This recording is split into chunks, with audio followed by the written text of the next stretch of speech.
তিজগতৰ গৰাকী লক্ষ্মী নাৰায়ণক পালনৰ হে বিশ্ব ব্ৰহ্মাণ্ডৰ গৰাকী হে পৰম কৰুণাময় জগতজন দুয়ো চৰণত এই নাৰদৰ শত সহস্ৰ প্ৰণাম প্ৰভু।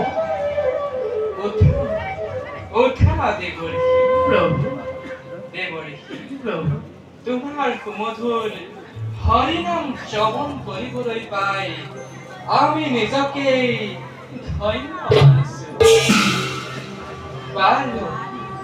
বাৰু দেৱঋষি প্ৰভু তোমাৰ আগমনৰ সবিশেষ জানিবলৈ পালে আমি পৰম আনন্দিত দেৱী খবৰ তোমাক দেখা হয়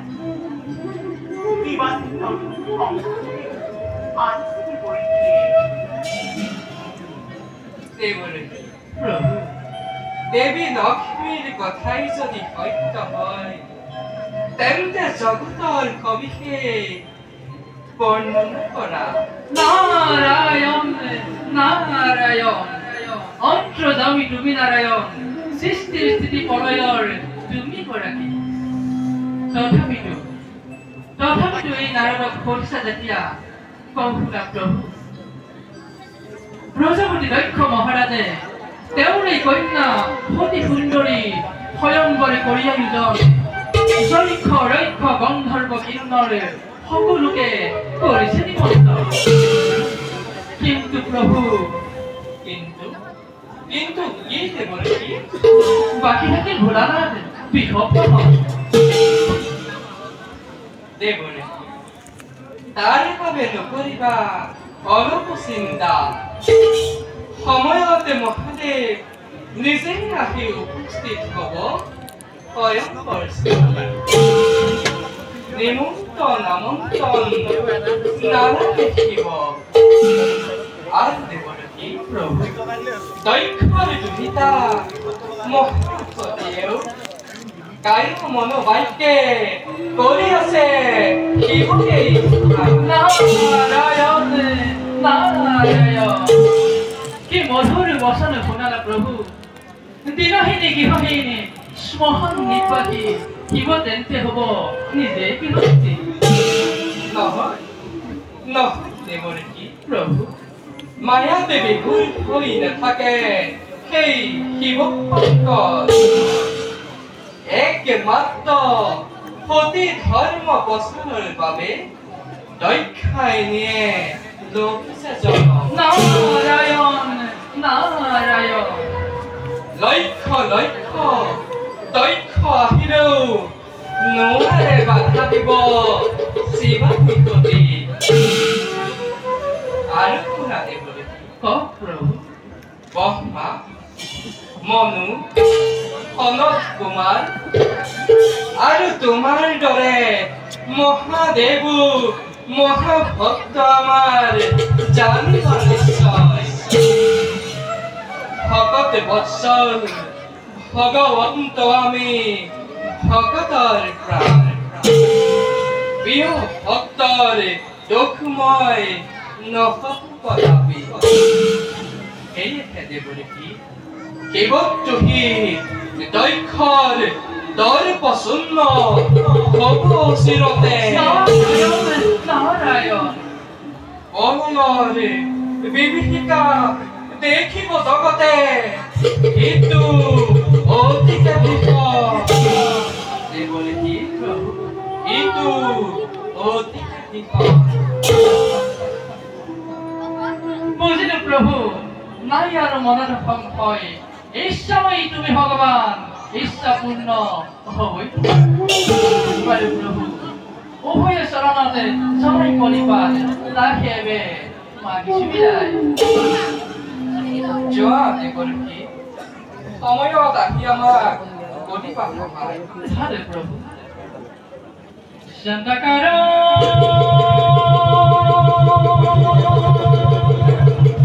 ভুজ শয়ন পরে মনা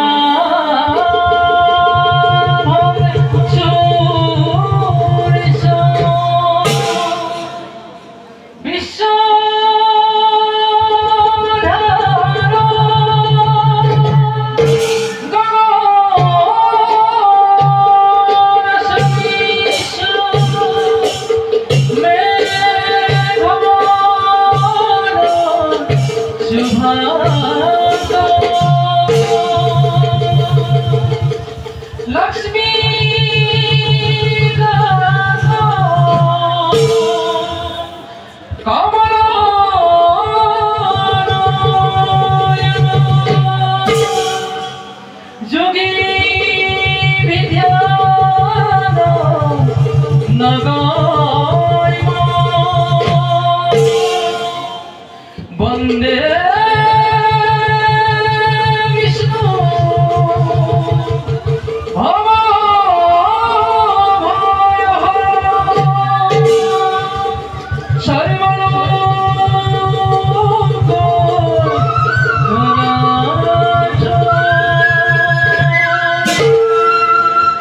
हरि ओम हरि हरि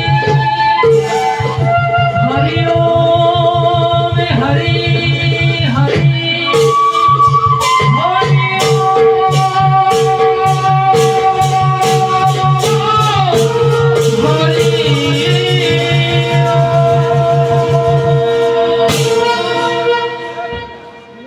বৈকুণ্ঠৰ ভবনে দেখিলো নয়নে লক্ষ্মী নারায়ণ হরি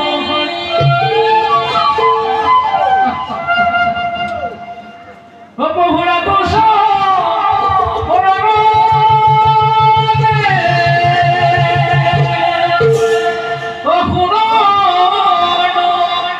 বাজে করুণাজু নজুন করি করুণাজু নজুন করি নারায়ণ নারায়ণ খাজি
তথাপি খন্তেক সময়ত বিশ্ৰামৰ হেতু